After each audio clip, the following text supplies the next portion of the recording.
Hey, what's going on, team? It's Ricky with TechBud Solutions. So before we go ahead and get started, just wanted to do a quick little recap on my overall day. Altogether on the day, all just day trades. As you can see, my first trade taken at 6:47 a.m. And then my last position at 10:40. So altogether, $1,024.20 profit.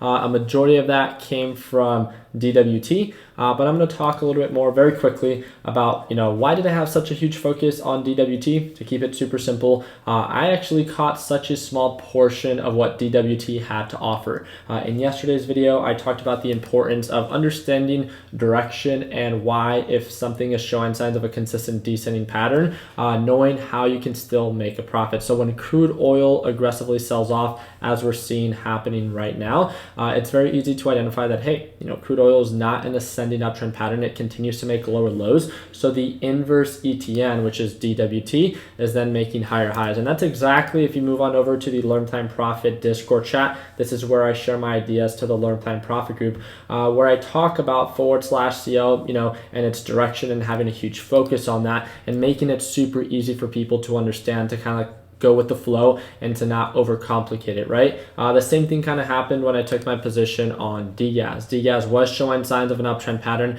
and although I took a very small trade, it was very simple because natural gas was showing signs of a descending pattern. One of the things that I had a huge focus on today was trading with a much smaller dollar amount. None of my trades exceeded over $70,000 per trade. So my position size was anywhere from around $40,000 to $70,000, making me feel ultimately much more comfortable when taking my position, even if the direction was in my favor. So now that we talked about how I made a little bit over $1,000 profit today, let's go ahead and talk a little bit more about if you're made for day trading. So I don't know if you guys have ever wondered of what type of personalities does it take for someone to excel in certain careers, right? I always thought of, like, when you think about an accountant visually and with their personality, what do you think of that person and their traits to be? I think about someone that is very structured, very disciplined, that is very numbers oriented,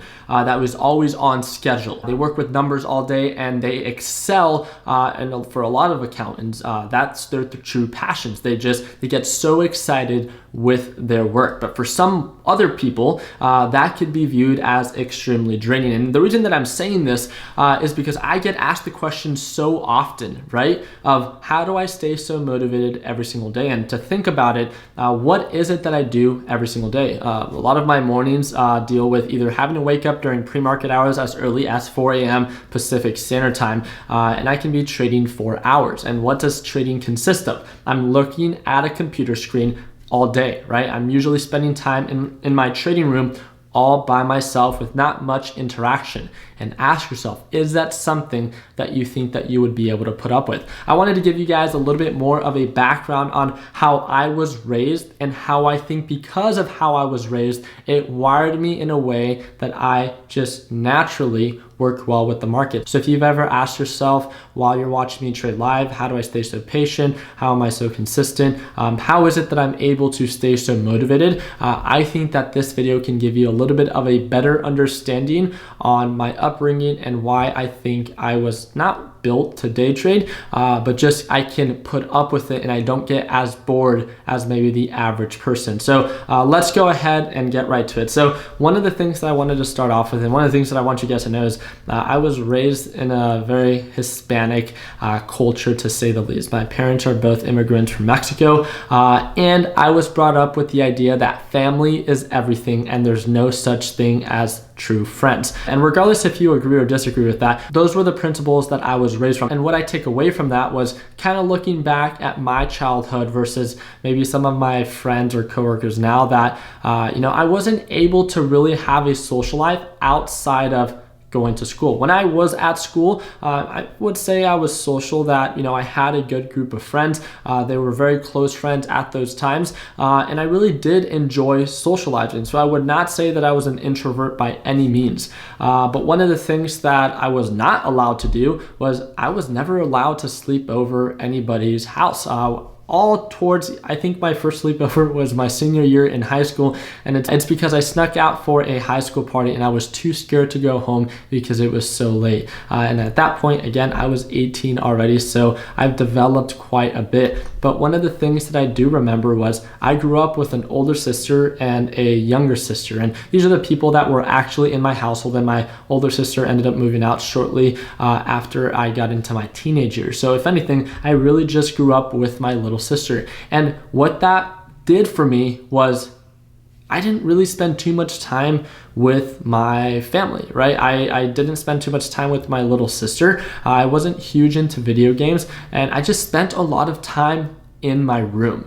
And what I did with my room, and the reason that I'm kind of looking back, and the first business that I started, if you guys aren't aware of it, it's like this little fingerboard company where they're pretty much little skateboards for your fingers. They're viewed as tech decks, but wooden tech decks, and you would make them with veneer, you would mold them, and it would be a lot of tedious work because you had to sand them down, you had to do the holes, and it just took time. And maybe the average teenager would not spend so much time and obsess about that specific work when they're just getting into those teenage years. But I really don't think I was given any other option. I mean, I could have really been into video games, and maybe I really would have done well with that. But altogether, I was not given the option to spend time and sleep over, or really have a real social life outside of my family and going to school. Therefore, I was kind of in my own little bubble when I would go home. And what I just decided to spend my time doing was, of course, the different things that I've already spoken about.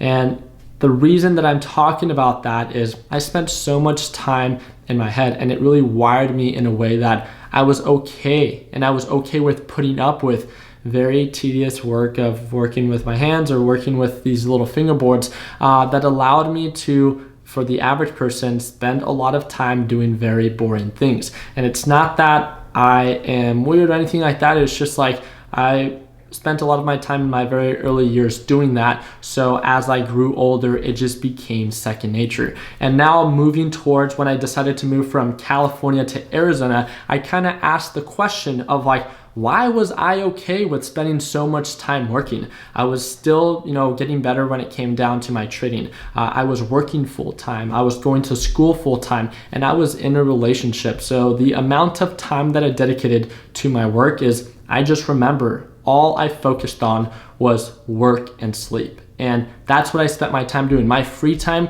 was not time spent with friends, as I didn't really have any here in Arizona because I had no family members, I had no friends. I spent all my time in learning other ways on how to make money, and that's what I really enjoyed. I didn't need to spend time with other people to feel fulfilled. Again, it doesn't mean that I'm any weirder than any other person. It just means that I'm able to still feel some form of enjoyment while just spending time with myself and those in a sense that I really do care about. And now if you think about my work, and this is, again, people sometimes I think that my overall daily routine, because of certain maybe lifestyle videos that I post from time to time, can be viewed as very exciting. But think about it. I wake up very early, which is not very attractive for a lot of people. I spend a lot of time by myself looking at computer screens and waiting for an opportunity to present itself. Think about it. That's not very attractive. On top of that, after I'm done with this work, I have other different projects or businesses that I work with my fellow teammates to try to improve on. And again, it's just work, work, work. And yeah, it's nice. I have nice cars. I like driving them when I get food, but I don't have friends outside of my team that I associate myself with. I literally spend all day at my house. If I do leave my house, it's either to go get food or to go to the gym. And other than that, there's very few times that I do leave my house. And if it is, it's probably a work-related thing. So altogether, what I'm trying to express is,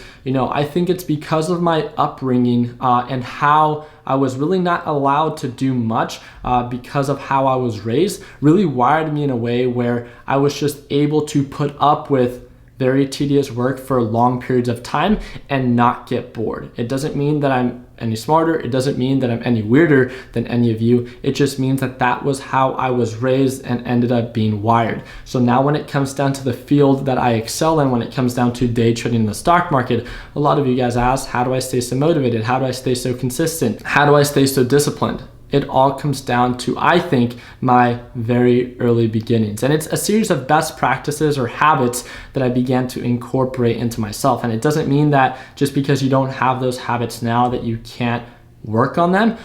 If anything, I believe it's like, what is it that they say, 67 days that it takes to develop a new habit. And the question that I wanted to leave you guys with is, yeah, I thought it would be cool to kind of share a little bit more about my background story on how I got started and why I think I resonate so well with the stock market. But what I'm here to do and to embrace you to do is to take time to maybe do a self-evaluation and kind of think about how you were raised or who it is that you are as a person now and what type of fields or careers that you would work well with. If you're kind of all over the place and you're very creative, maybe now you'll have a little bit more of a focus on pursuing certain fields that are a little bit more creative, right? If you're someone that might be viewed as a little bit more boring like myself and is okay with looking at screens for long periods of time and spending a lot of time in a sense almost by yourself, then maybe trading is not the worst option for you, right? I think you learn a lot when you begin to dedicate time to learn more about yourself. And maybe if you learn a little bit more about yourself, you'll have a little bit more of a better understanding of what it is that you want to pursue and where your true passion lies. I really do appreciate you guys' time. I hope that I earned your thumbs up in this video.